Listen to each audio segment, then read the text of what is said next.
Well, hi everybody, it's Doug.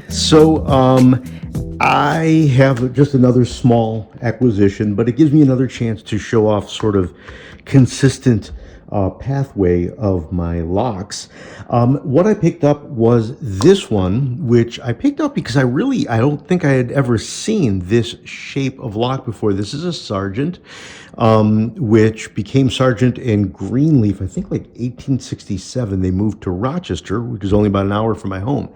But this one, when I purchased it, it was closed, and I looked at it and I thought, oh gosh, I wonder if that's a lever lock because I'm not good at lever picking. But what I found was it is actually just a spring lock.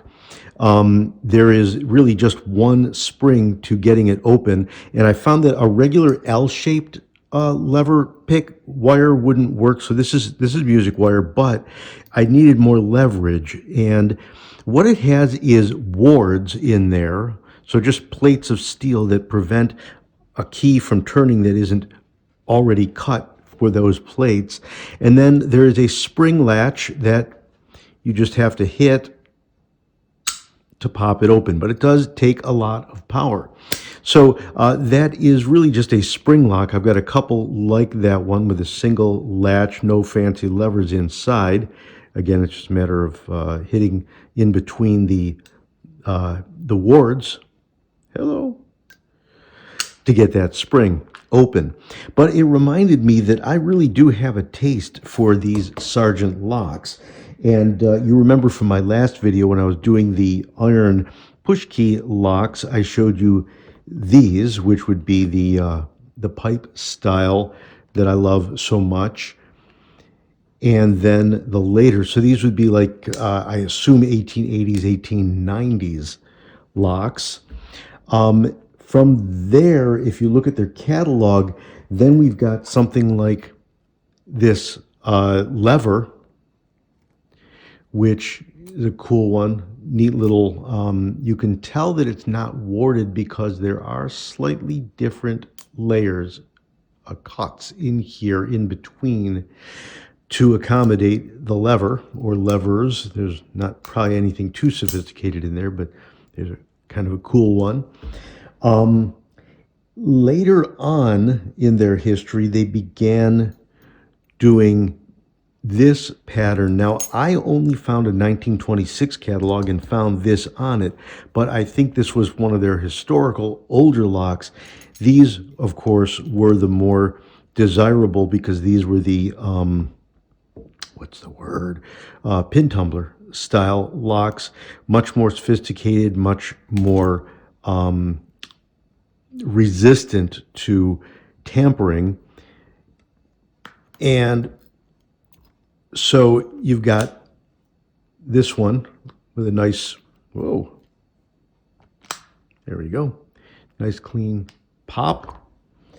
And then the larger one, I've always loved that neat little, I mean, everything is so really well done. And take a look at the beautiful key, which, well, you can see the key there. What I've managed to do is, this is stuck probably because there's a pin fighting me that doesn't want to let go, but either way, I'll probably have to just spray that one with some Houdini to get that pin released.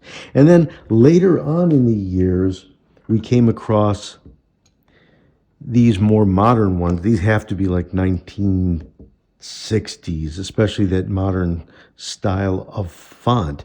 So this one I probably would place somewhere around here in history. So going back to the old ones, then to the spring style, and then the lever, and then from the lever up through history. And there are our Sargent, and as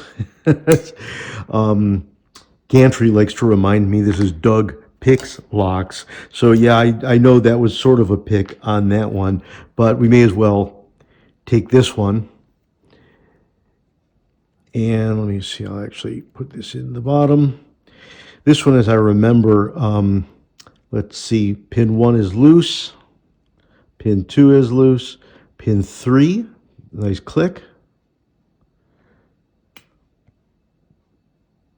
Pin 4 just dropped into place, and now pin 1 is tight. And we've got our open. So these aren't too difficult. This one's pretty easy pick as well, but it takes me a little bit longer. So there you go. There is my Sargent history, and I'm thinking of doing the same thing with my Eagle locks because I've got a couple of interesting ones there. Alrighty, thank you for joining me. Hope you guys enjoyed what you saw. And if you get a chance, give me a thumbs up, give me a comment, whatever you can. Subscribe if you haven't already done so. I'll try to get more videos coming up soon.